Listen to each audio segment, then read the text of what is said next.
Metų pradžioje Metabo atnaujino KGS M serijos pjūklus. Trumpai apie pasikeitimus.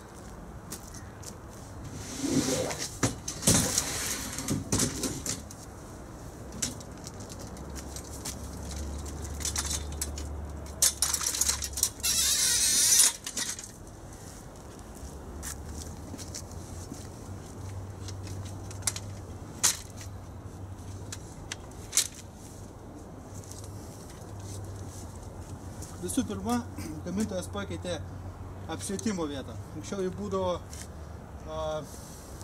nelabai patogioje vietoje, nes visą laiką dulkes užnešdavo apšvietimo lempą. Dabar apšvietimas perkeltas į viršų. Taip pat pakeista lazerio vieta. Lygiai taip pat jį dažnai užnešdavo dulkes, todėl jį perkelė į viršų, kur dulkes praktiškai jo nepasiekia.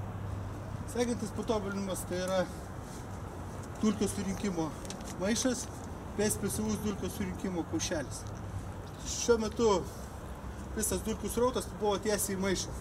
Nėra jokių kliūčių jam tenai papulti. Ir paskutinis patobulinimas tai yra tas, kad transportavimo rankena dabar yra perkelta šiek tiek žemiau.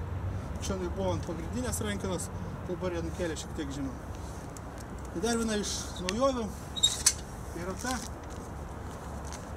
prailginimus galima panaudoti kaip atramą pjaunant ilgus ruošinius, kai jūs dirbote ne ant stalo, o kai dirbote tiesiai ant žemės.